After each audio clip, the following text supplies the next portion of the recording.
যিখন মঞ্চত এটা সময়ত শ্ৰেষ্ঠ নাচনী হিচাপে পুৰস্কৃত হৈছিলোঁ, সেই মঞ্চখন দেখাবলৈ বুলি ল'ৰা-ছোৱালী দুটাক লৈ আহিলোঁ আৰু ইমান কম সময়ৰ ভিতৰত যে আপোনালোকৰ পৰা ইমান মৰম আৰু আশীৰ্বাদ পাইছোঁ, তাৰ কাৰণে বহুত বেছি ধন্যবাদ জনাইছোঁ সকলোকে। নমস্কাৰ, মই লখিমীয়ে আপোনালোক সকলোকে মোৰ অন্য এটি নতুন ভিডিঅ'ৰ মাজলৈ স্বাগতম জনাইছোঁ। আৰু কেইদিনমানৰ পৰা গাটো অকণমান মোৰ বেয়া হৈ আছিলে।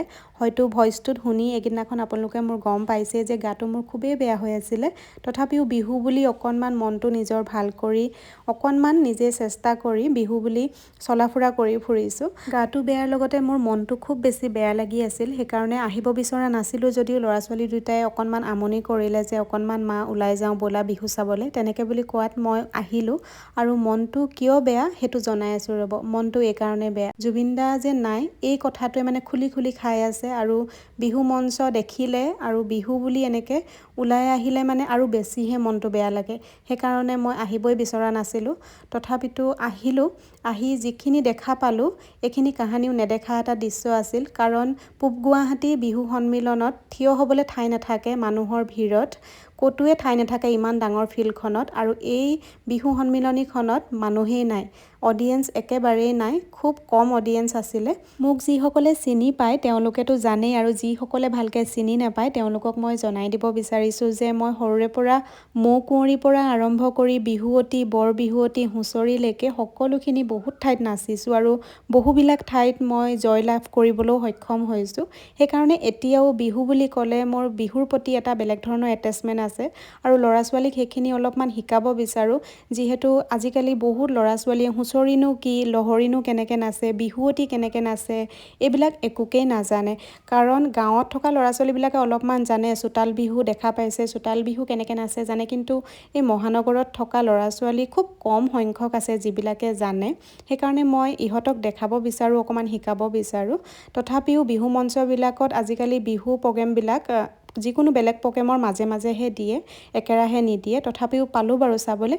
আৰু এইগৰাকী হৈছে মোৰ শুভাকাংক্ষী। তেওঁ ইমান আঁতৰৰ পৰা আহি মোক মাত দিবৰ কাৰণে আহিছে, দেখা পাই চিনি পালে, আহি মোক মাত এষাৰ দিলে, বহুত বেছি ভাল লাগিলে আৰু ইমান ধুনীয়াকৈ কৈছে তেওঁ যে মোৰ ভিডিঅ' চাই খুব বেছি ভাল পায়। বহুত বহুত ধন্যবাদ জনাইছোঁ আপোনালোকৰ পৰা যে ইমানখিনি মৰম পাবলৈ মই সক্ষম হৈছোঁ আৰু এনেকেই মৰম সদায় দি যাব। আৰু খুব ধুনীয়া বিহু হুঁচৰি এযোৰা দেখিবলৈ পালোঁ আৰু দেখাবলৈ পালোঁ ল'ৰা-ছোৱালী দুটাক। আৰু 2010 চনত এই মঞ্চখনতে মই শ্ৰেষ্ঠ নাচনী হিচাপে খিতাপ পাইছিলোঁ আৰু এই কথাটোৱে মই নিজকে নিজে বহুত বেছি ভাল লাগে আৰু গৌৰৱ অনুভৱ কৰোঁ আৰু ল'ৰা-ছোৱালী দুটাক এই কথাষাৰ জনাবলৈ পায়ো মই বহুত বেছি ভাল পাওঁ।